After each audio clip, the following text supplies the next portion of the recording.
So we're holding after Hanukkah. Of course, after every Yom Tov, you want to take the lessons of the Chag. One of the most beautiful lessons about Hanukkah is that, as I mentioned yesterday, the menorah and the ner, the candle, the wick, the oil represents one's neshama. So there's an interesting discussion that took place in my home. One of my sons was trying to put out the candle, for whatever reason.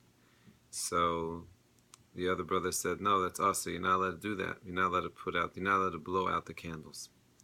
So everyone was wondering, is there such a source to this concept of not blowing out a candle? So it is brought down in the Ben Ish Chai. It's quoted also in the Kaf Chaim, Siman Kuftet Zayin in Yoredea, that a person should not blow out a candle with his mouth. Rabbi Yosef actually writes, I saw it quoted, he says that since the Gemara in Maseches Nida Daf Yud Zayin, where it quotes things that are dangerous to do, does not quote this, which I think is based on a midrash that says that you're not allowed to put out the candle. Therefore, really, me'ikar adin, it shouldn't be a problem. However, since these are things that the Gemara and Chazal say, Adomoi beroishai, that means it's a dangerous thing to do. Chamira sakanta mi'isura, which means things that are dangerous, that we don't do because of danger, are actually more stringent than things that are a question of simply being usur or not being or permitted. Therefore, we are strict. So it's definitely kedai not to blow out a candle.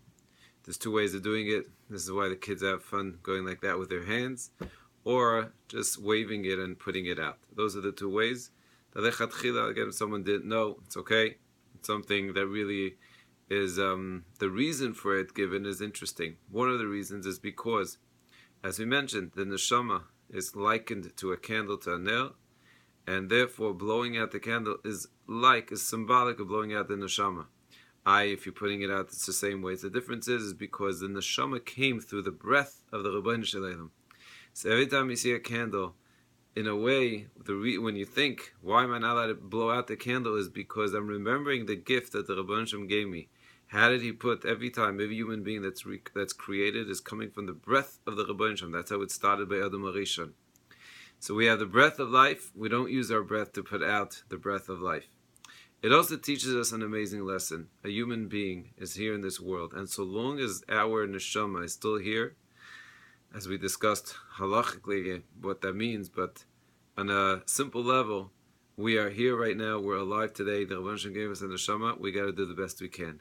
And so long as we're here, it doesn't matter how deep we've fallen. And that's one of the big lessons that we mentioned in Hanukkah, is that Hanukkah represents those wicks and oils and neshamas that have fallen below 10 tvachim. It doesn't matter. You get up and you start again today. Each day is a new day.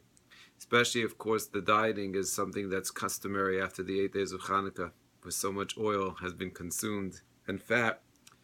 So the shaila is, are you even allowed to fast today? It's the perfect time everyone wants to fast. So first of all, the lesson of Hanukkah is a little bit by a little bit.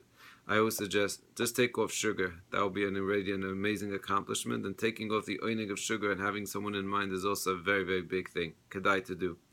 However, the question of starting to fast after Hanukkah is halachic shaila. And the way the Shulchan Aruch paskins in Tafresh Pevav, you can. A person's allowed to fast, even though it's a machlokes, it's a dispute. Some said that just like you can't fast before Hanukkah, the day before, you can't fast afterwards. Shulchan Aruch says it's okay, so you could start. There are those that are noig because of the idea the Bach says that you don't fast, therefore they don't say Tachnun today.